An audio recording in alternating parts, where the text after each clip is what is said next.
Hi everybody, this presentation is about bubble sort implementation using Python programming for the course Problem Solving Using Computers.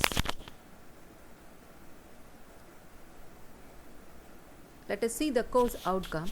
It deals with how to solve searching, sorting and string manipulation problems using iteration or modularization as applicable. It comes under Apply Cognitive level. Coming to the learning outcome, it tells us about how to write Python code for bubble sort algorithm and how to optimize the code for bubble sort algorithm.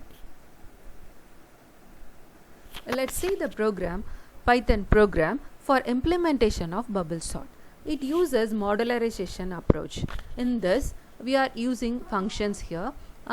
Here the function is defined and it is called here.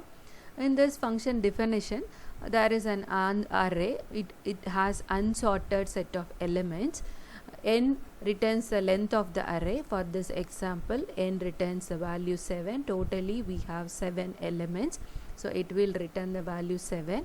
For I in range of n, n means 0 to n minus 1, so the memory location is 0 to n minus 1.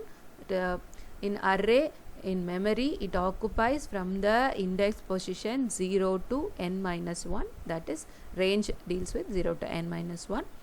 And for j, range of 0 to n minus I minus 1, this I minus 1 returns the next element to this first element.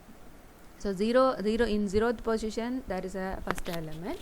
In n minus I minus 1, the next element. Okay. So it keeps the I elements are already in place. That's why we are using this format here. It traverses the element from 0 to n minus I minus 1. So in this case, it deals with the first position element and the next position element. It compares the current element with the next element. If the current element is greater than the next element, then the swapping will be performed. J comma array of j comma array of j plus 1. After swapping, it becomes j plus 1 comma j. So this is the swapping process.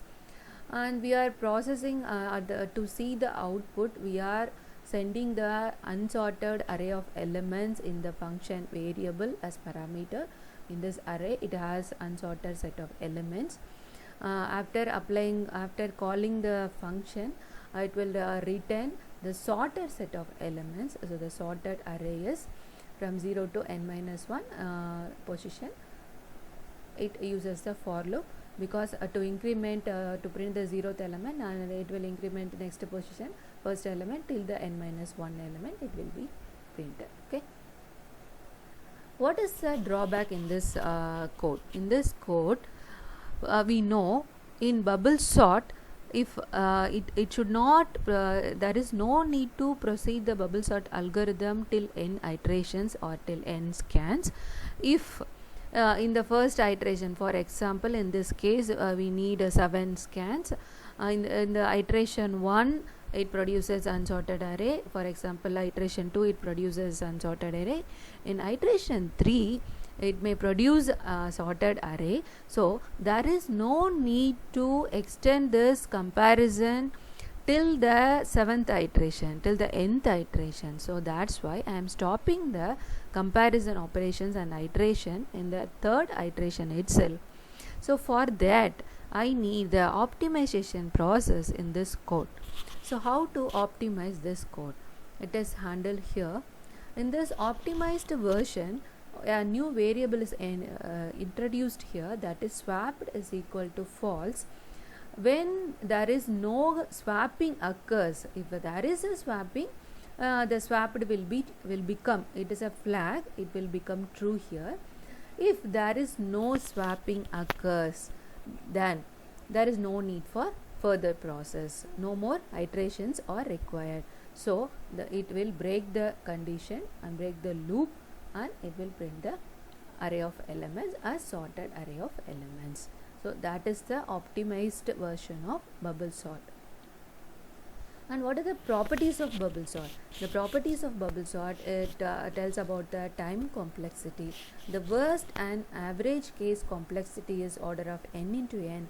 In the worst case complexity, for example, I am having a set of elements in ascending order. Already in ascending order, I am asked to convert the elements in descending order. So it is completely a reverse process. In that case is known as worst case. It will take the time complexity order of n into n. In the best case complexity, it will compare only n comparisons, only it will perform only n comparisons. So there is no need for n iterations. We all know this order of n into n. First one is for iterations or scans, and the second variable is for number of comparisons. So I need only number of comparisons in the best case time complexity. So it will return order of n. Sorting in place means we know it uses in memory sorting technique.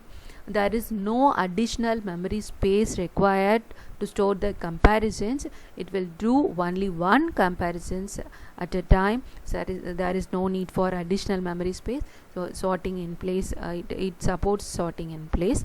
And it is a stable algorithm. Why it is stable? It strictly follows the rules. If an element in the position is greater than the element is the next position, so it will automatically apply the swapping process. It strictly follow the conversion process of an unsorted array into sorted array. So that it is stable algorithm. And this is my YouTube channel. Thanks for watching.